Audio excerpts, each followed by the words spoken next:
I'm Al Roker. I'm here with Equalman. Word of mouth is now world of mouth. Because someone asked, what's the social play? What's the mobile play? Our clients and customers are telling us, hey, we love what you're doing here.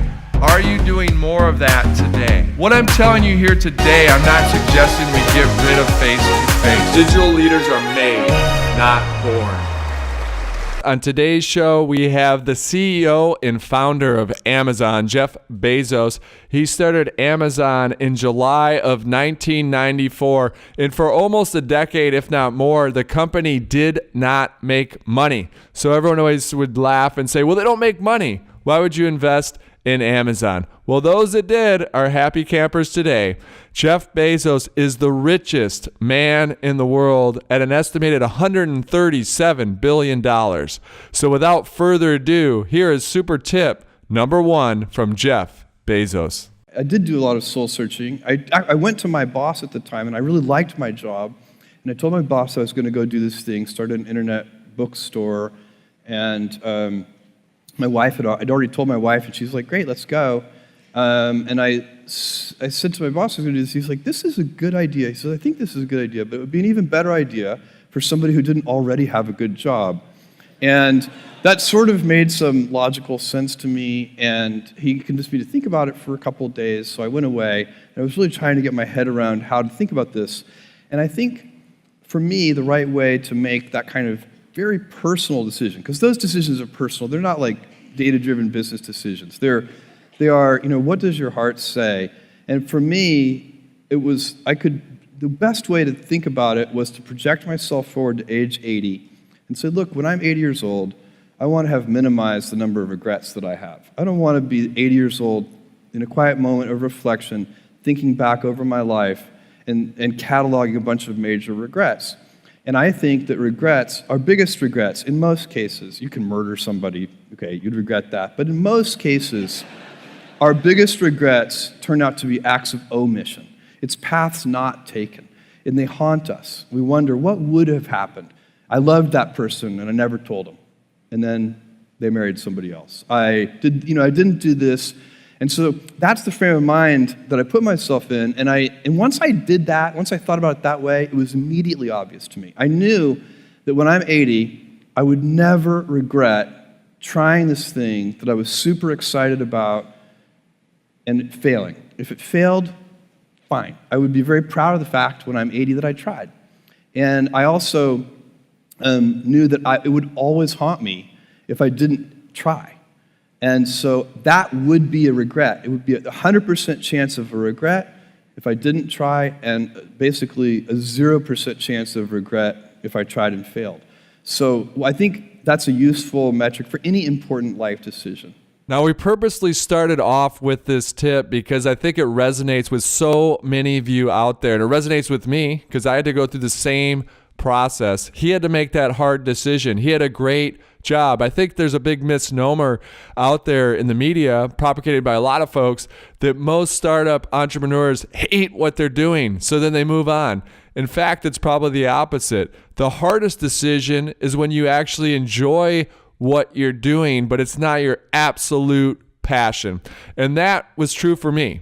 So I was always fortunate to have great jobs, great bosses. So when I decided to take the leap, again, some of you have heard this before if you've listened to this podcast or some of our content, but I think it bears relevance to repeat it, is that when I made the switch, it wasn't overnight. I didn't go in and just quit my job.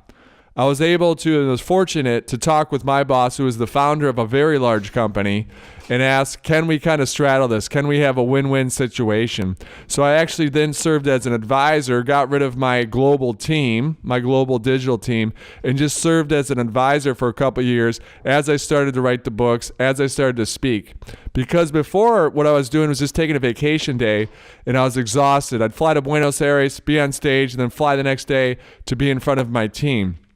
So for you, you might be faced with a similar situation that you actually might enjoy your job. It's well paying. It gives you great benefits. It's good hours. You're trying to support your family. So it's not an easy decision. So the reason I love this tip is this comes from Jeff Bezos. Imagine if he didn't make that decision to start that online library or that online bookstore and stayed doing what he was doing, which is very capable, high-paying job. So remember, it isn't an easy decision when you do it. And just reflect back on Jeff Bezos had to go through the same thing that you're probably wrestling with right now. I think it's very important to pursue your passions, and if you're doing that, the risks are often not as great as they seem to be. So for me, when I thought about leaving my job and starting this company, I knew there was a good chance that it wouldn't work. But I also knew that when I was 80 years old and thinking back over my life, I would never regret having tried and failed, but I might regret having never tried. And when we think about risk, a lot of us always think about jumping off that massive cliff, but sometimes there's just tiny little risks that we take day to day. For example, with Bezos, with his culture and his workforce, he has a 2-pizza rule. The 2-pizza rule is a simple rule of thumb that Jeff Bezos adheres to. It's simply put, Bezos will not attend a meeting if 2 pizzas wouldn't feed the entire group. This helps cut down on time-wasting meetings. Stress primarily comes from not taking action over something that you can have some control over. So if I find that some particular thing is causing me to have stress, that's a warning flag for me. What it means is there's something that I haven't completely identified, perhaps in my conscious mind, that is bothering me, and I haven't yet taken any action on it. I find as soon as I identify it and make the first phone call or send off the first email message or whatever it is that we're going to do to start to address that situation, even if it's not solved, the mere fact that we're addressing it dramatically reduces any stress that might come from it. So stress comes from ignoring things that you shouldn't be ignoring, I think in large part. So stress doesn't come, people get stress wrong all the time, in my opinion. Stress doesn't come from hard work, for example. You can be working incredibly hard and loving it.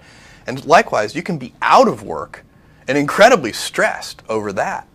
So, and likewise, if you kind of use that as an analogy for what I was just talking about, if you're out of work, but you're going through, a disciplined approach of, a series of job interviews and so on and working to remedy that situation, you're going to be a lot less stressed than if you're just worrying about it and doing nothing. I do like this take on stress because so many of us just assume, hey, it just is what it is. It's there. I can't do anything about it. But Bezos is telling us, no, take a pause and figure out, why is this causing me stress? And is there anything I can do to mitigate it or stop it from happening? Or you think about worry and fear. I love the Michael J. Fox quote. Don't spend a lot of time imagining the worst case scenario because it rarely goes down as you imagine that it would. And if by some fluke it does, you'll have lived it twice. So as much as we can, we've got to mitigate stress and worry. So attack it head on and figure out, what are you doing that's causing that?